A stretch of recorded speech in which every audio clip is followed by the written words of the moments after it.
क्या आप जानते हैं कि इस युग में राधा रानी बरसाना में नहीं बल्कि एक विशेष स्थान पर प्रकट हुई थी। और इस 84 कोस के महावन में एक स्थान ऐसा है जहाँ के देवी के दर्शन करने मात्र से सभी मनोकामनाएं पूर्ण हो जाती हैं। हरे कृष्णा डिवोटी, स्वागत है आपका वंदे नंदी डायरीज के इस वीडियो में और ये है वृंदावन यात्रा डे 1। हरे कृष्णा डिवोटी, स्वागत है आपका वंदे नंदी डायरीज के इस वीडियो में। और आज हम आए हुए हैं वृंदावन धाम में और अभी सुबह के बज रहे हैं 4 और लेकर के चलते हैं आपको इस्कॉन की मंगल आरती। तो आज हम कुछ ऐसी लीला स्थलियों के दर्शन करेंगे जो कि बहुत ही कम लोग जानते हैं या फिर जिनके बारे में बहुत ही कम लोगों को पता है। और वो कौन कौन सी लीला स्थलियाँ हैं वो हम आपको आगे वीडियो में बताएंगे। तो हम थोड़ा लेट हो रहे हैं और हम मंगल आरती मिस नहीं करना चाहते, इसीलिए हम आपको चलते चलते सारी इन्फॉर्मेशन देंगे। और बस इतना ही। हरे कृष्णा।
हरे कृष्णा।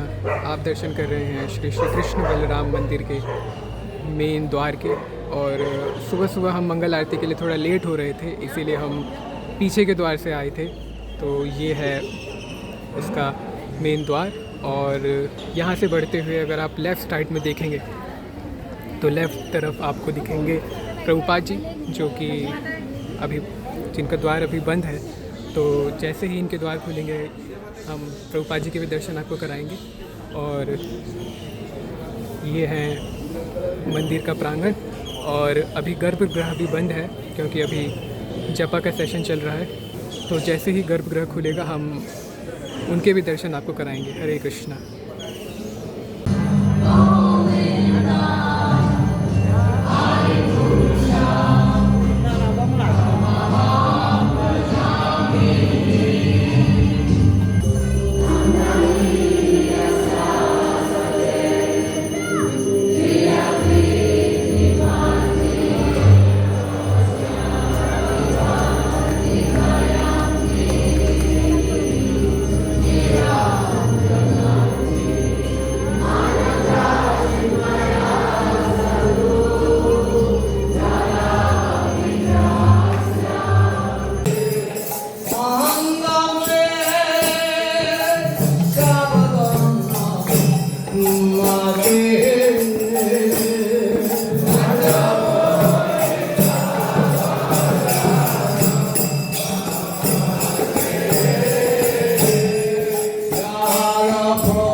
हरे कृष्णा डिवोटीज, अब आप दर्शन कर रहे हैं प्रभुपाद जी के समाधि मंदिर का, और ये वही सेम स्थान है जहाँ पर प्रभुपाद जी के शरीर को रखा गया था, और आज भी प्रभुपाद जी यहाँ पर स्थित हैं। और इसका एक बहुत ही सुंदर वीडियो भी है जो कि यूट्यूब पर आप सभी को मिल जाएगा सर्च करने पे, या फिर अगर पॉसिबल होगा तो हम उसका वीडियो का लिंक ढूंढ करके डिस्क्रिप्शन में डाल देंगे कि आखिर किस तरीके से प्रभुपाद जी के जाने के बाद उनके शिष्यों ने उन्हें यहाँ पर इस स्थान पर उनकी समाधि स्थापित की थी। हरे कृष्णा। तो अभी हम इसकी परिक्रमा करते हैं और आप भी परिक्रमा मानसिक रूप से कर सकते हैं। हरे कृष्णा।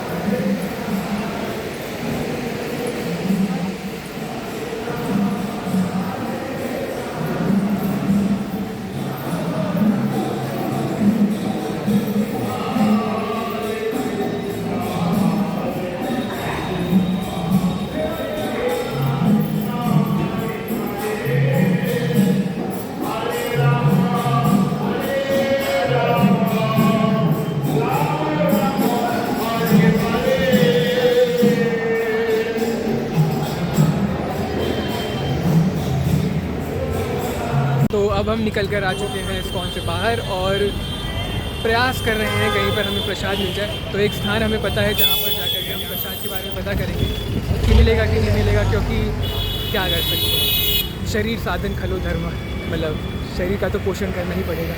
तो अभी हम वहाँ पर जा रहे हैं और अगर हमें कुछ प्रसाद मिलता है तो फिर आपको कराएंगे भगवान के उस स्वरूप का दर्शन जिसके लिए भक्त हमेशा ललायित रहते हैं। हरे कृष्ण।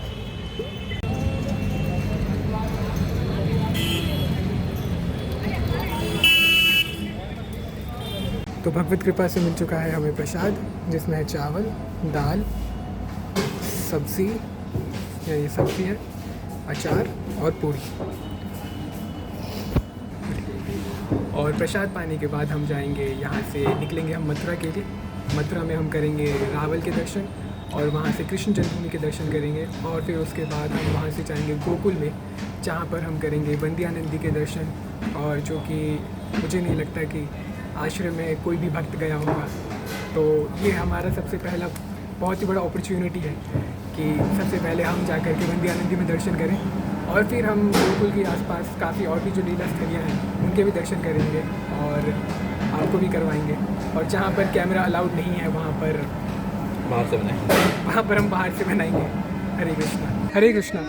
तो अब हम पहुँच चुके हैं मथुरा में, और स्पेसिफिकली हम हैं यहाँ पर राधा रानी जी के मंदिर में, जो कि रावल में स्थित है। और मान्यता ये है कि बरसाना में राधा रानी जी का प्राकट्य जब हुआ था तो वो पिछले युग में हुआ था, और इस युग में राधा रानी यहाँ पर प्रकट हुई थी। और हम आपको उस कुंड के दर्शन कराएंगे जहाँ पर राधा रानी जी कमल के फूल में वृषभानु जी को प्राप्त हुई थी। तो हम इस जगह के दर्शन करते हैं और फिर उसके बाद हम इसकी कथा को जानेंगे। हरे कृष्णा। तो यहाँ पर मंदिर के प्रांगण में सबसे पहले हम महादेव जी के दर्शन करेंगे, जो यहाँ के क्षेत्रपाल हैं, और फिर महादेव जी से कृपा प्राप्त करके हम श्रीमती राधा रानी जी के दर्शन करेंगे। ओम मंगल विष्णु भगवान। हरे कृष्णा हरे राम।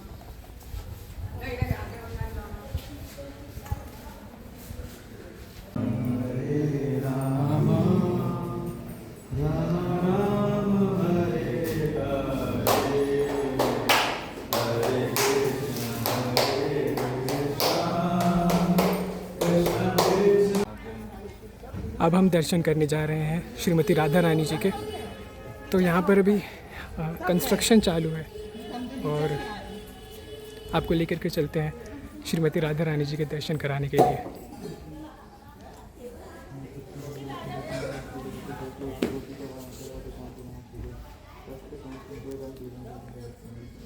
तभी आप दर्शन कर रहे हैं भगवान कृष्ण और श्रीमती राधा रानी जी के।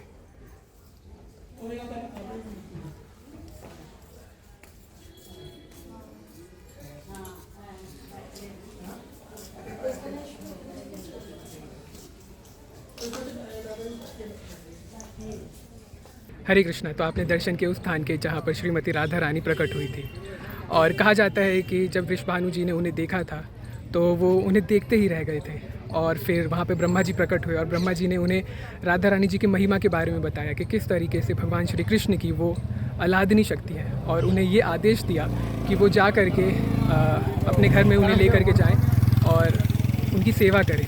और अभी हम आपको लेके चलेंगे उस स्थान पर जहाँ पर वृषभानु जी को श्रीमती राधा रानी जी सहस्त्र कमलों के ऊपर मिली थी। हरे कृष्णा। अब आप दर्शन कर रहे हैं उस कुंड का जहाँ पर सहस्त्र कमलों के दल पर श्रीमती राधा रानी जी वृषभानु जी को मिली थी।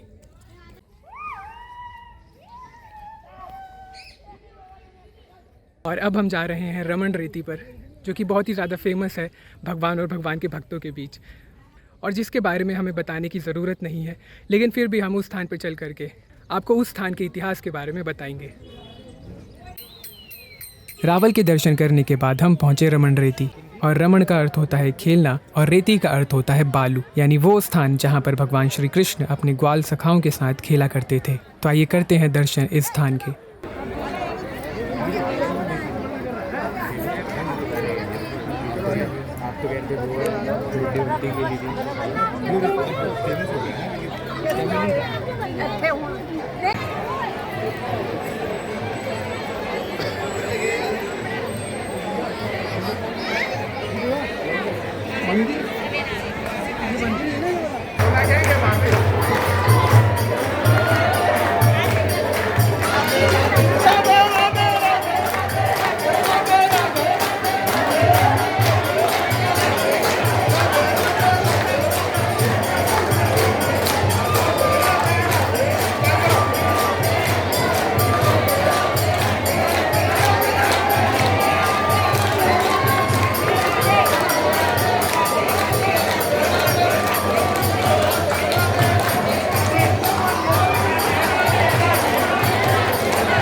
अब हम रमन रेती से आगे बढ़ते हुए जा रहे हैं रमन सरोवर की तरफ। ओहो, गौ माता जा रही है।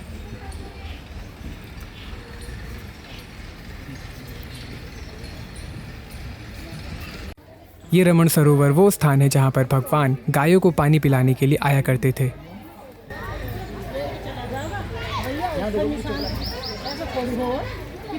हरे कृष्णा। अब आप दर्शन कर रहे हैं रमन सरोवर के।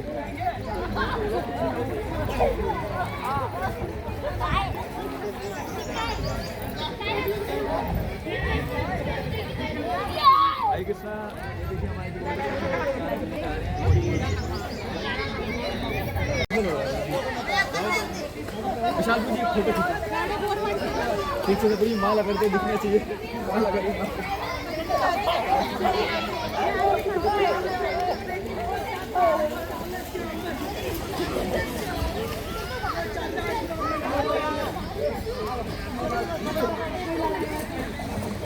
तो रमन रेती से निकलकर हम आए हैं 84 खंबा, और यहाँ के दर्शन करवाने के बाद आपको बताएंगे यहाँ की लीला स्थली के बारे में।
हरे कृष्ण।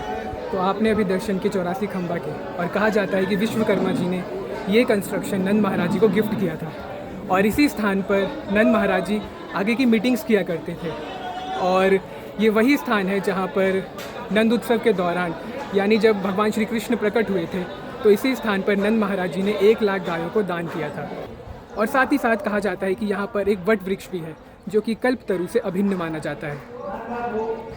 हरे कृष्ण। और अभी हम कर रहे हैं पूरे 84 खंबा की परिक्रमा, और कहा जाता है कि इसकी परिक्रमा करने से सभी 84 तीर्थों की परिक्रमा करने का फल मिलता है। तो आप भी हमारे साथ ये परिक्रमा मानसिक रूप से कीजिए। हरे कृष्णा।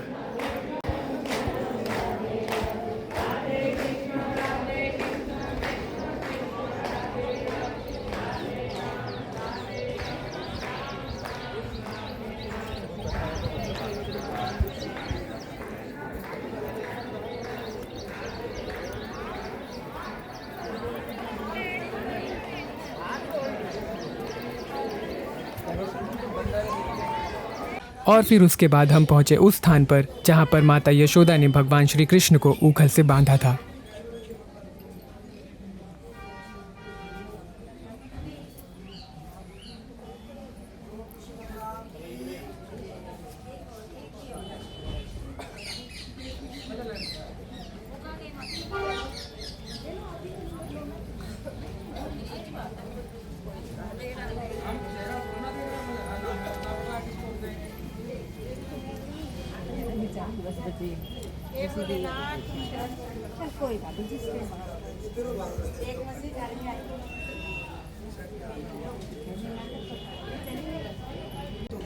वाले को जानते हो, कभी यहाँ तुम्हारे जैसा कृष्णा मिले तो वो लोग बुद्धि काम करेंगे।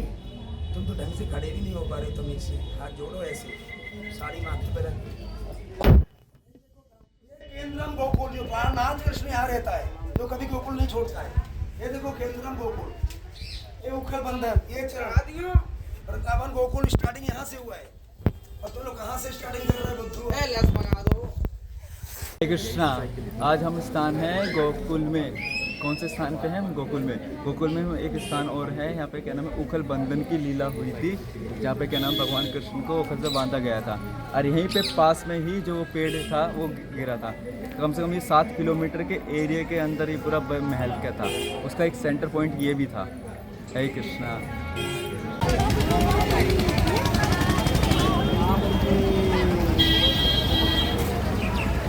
और उसके थोड़े ही दूर चलने पर हम देखते हैं ब्रह्मांड घाट।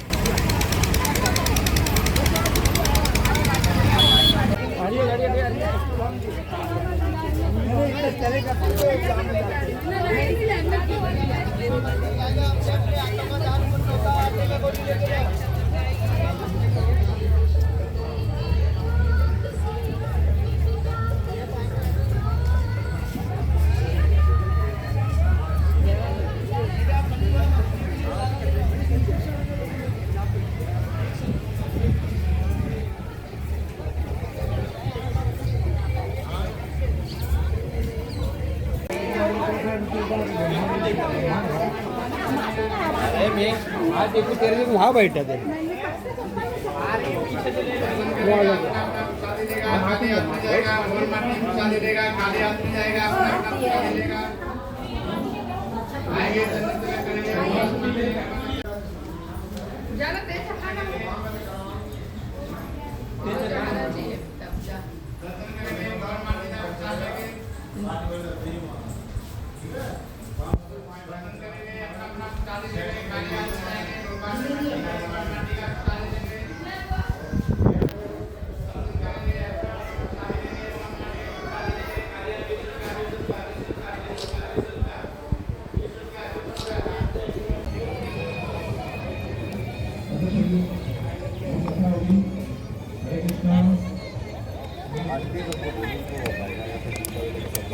हरे कृष्णा। अभी आपने जिस स्थान के दर्शन किए उसे कहते हैं ब्रह्मांड घाट, और कहा जाता है कि माता यशोदा को भगवान श्री कृष्ण ने इसी स्थान पर अपने मुंह में पूरे के पूरे ब्रह्मांड का दर्शन कराया था।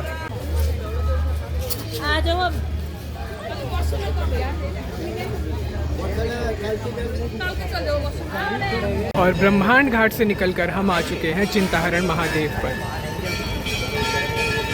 तो यहाँ पे कराते हैं आपको महादेव के दर्शन और फिर उसके बाद जानते हैं यहाँ की कथा के बारे में।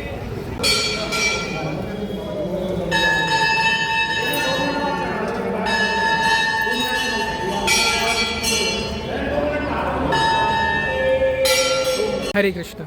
तो जिन शिव जी का आपने अभी दर्शन किया उन्हें चिंतेश्वर महादेव कहते हैं और कहा जाता है कि ये शिवलिंग 10 सहस्त्र यानी 10,000 शिवलिंग को मिला करके बनाया है। और इसकी कथा इस प्रकार है कि एक बार भगवान शिव को ये इच्छा होती है कि वो भगवान के दर्शन करें और उसे प्राप्त करने के लिए वो गोकुल में आते हैं। लेकिन उनकी वेशभूषा देख करके वहाँ की गोपियाँ उन्हें भगवान से मिलने नहीं देती, जिससे अप्रसन्न होकर के भगवान शिव यहाँ पर आते हैं और तपस्या करने लगते हैं। और जब माता यशोदा ने ब्रह्मांड घाट पर भगवान के मुख में पूरे के पूरे ब्रह्मांड को देखा था, तब वो काफ़ी ज़्यादा चिंतित हो गई और उन्हें ये लगने लगा कि उनके पुत्र के ऊपर किसी प्रकार का संकट है या किसी प्रकार की ऊपरी हवा है, जिसका समाधान करने के लिए वो यहाँ पर आई। क्योंकि उन्होंने ये सुना था कि इस स्थान पर एक तांत्रिक यानी एक योगी तपस्या में लीन है, तो वो शिव जी के सामने अपने नन्हे पुत्र को लेकर के आती हैं और उनसे बोलती हैं कि वो उन पर कृपा करे, जिससे उनके ऊपर जो ऊपरी साया है वो हट जाए। और उनके दर्शन पा करके भगवान शिव बहुत ही ज़्यादा प्रसन्न होते हैं और माता यशोदा को ये बोलते हैं कि आपका ये पुत्र इतना ज़्यादा पवित्र है कि अपवित्र चीज़ें भी अगर इन्हें स्पर्श करेंगी तो वो शुद्ध हो जाएंगी। और फिर ये सुन करके माता यशोदा बहुत ही ज़्यादा हर्षित होती है। तो ये कथा इस प्रकार की है और मेरे पीछे आप यमुना नदी देख सकते हैं। हरे कृष्णा। हरे कृष्णा। अब हम आए हैं उस स्थान पर जिसका इंतज़ार हम बहुत ही समय से कर रहे थे। हम आए हैं वंदी आनंदी कुंड धाम में। हरि बोल। और यहाँ के करेंगे दर्शन और जानेंगे यहाँ की लीला के बारे में। तो सबसे पहले कराते हैं आपको यहाँ के विग्रह के दर्शन। हरे कृष्णा।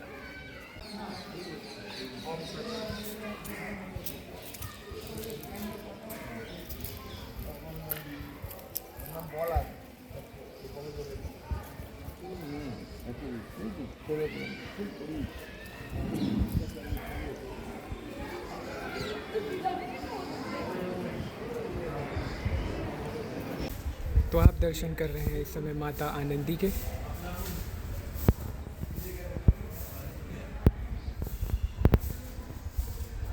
और फिर यहाँ पर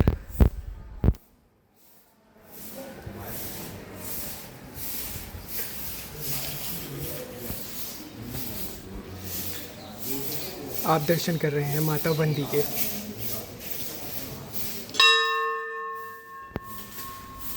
हरे कृष्णा। तो अभी आपने दर्शन किए वंदी आनंदी विग्रह के और अभी आपको थोड़ी देर में हम कराएंगे यहाँ के कुंड के दर्शन। और ये स्थान हमारे लिए बहुत ही ज़्यादा महत्वपूर्ण है क्योंकि आज से 2 साल पहले हिज ग्रेस सर्वप्रिय प्रभु जी ने हमारे सेंटर को ये नाम दिया था और इस महीने की 29 तारीख यानी कि मार्च में हमारे सेंटर को 3 साल हो जाएंगे। तो इसी कारण से ये जो स्थान है हमारे लिए बहुत ही ज़्यादा इम्पॉर्टेंट है। और मेरे पीछे जो आप ये देख रहे हैं ये वंदी आनंदी कुंड है। तभी आपको यहाँ की लीला स्थली के बारे में बताएंगे और कराते हैं बहुत ही डिटेल में यहाँ के दर्शन। हरे कृष्णा।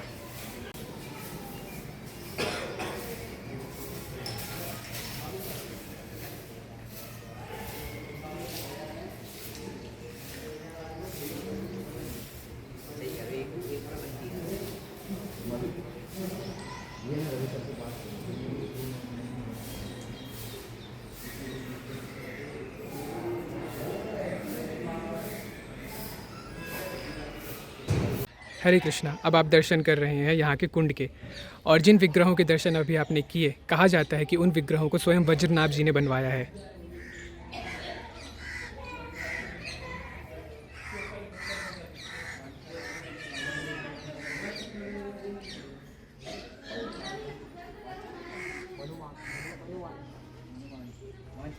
हरे कृष्णा। तो सबसे पहले आपको बताते हैं माता वंदी के बारे में। तो असल में माता वंदी को बंदी कहा जाता है और इसकी मान्यता ये है कि वासुदेव जी जब कारागृह से मुक्त हुए थे तो माता वंदी ने ही अपनी कृपा से उन्हें मुक्ति दिलाई थी। और फिर जब भगवान श्री कृष्ण गोकुल में प्रवेश करते हैं और गोकुलवासी उन्हें देख करके प्रसन्न होते हैं तो वो जो प्रसन्नता थी वो माता आनंदी ने उन्हें प्रदान की और इस स्थान पर माता वंदी आनंदी साक्षात निवास करती थी। और भगवान की लीलाओं के दौरान वो यशोदा माता की 2 सेविकाओं के रूप में कार्य करती थी, जहाँ वो माता यशोदा की सहायता करती थी गोबर के उपले बनाने में। और इसी स्थान पर एक विग्रह और है जिन्हें मनोवांछा देवी कहा जाता है और कहा जाता है कि उनके दर्शन करने से व्यक्ति की सभी मनोकामनाएं पूर्ण हो जाती हैं। हरे कृष्णा।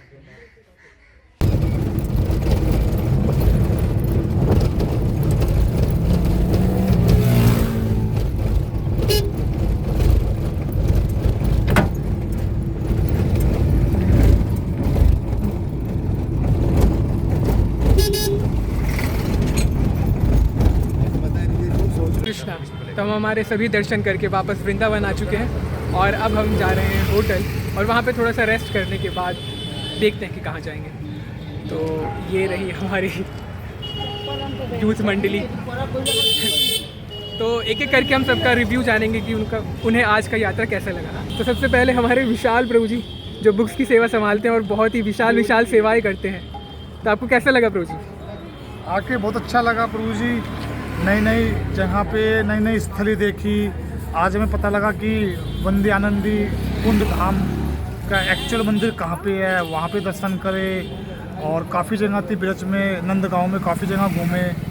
अब घूम के अब थोड़ा जा रहे हैं, थोड़ा रूम पे जाके थोड़ा सा चेंज करके फिर दोबारा निकलेंगे नई शहर की तरफ, नई नई खोज करने, नए नए दर्शन करने के लिए। देखते हैं कहाँ जा सकते हैं।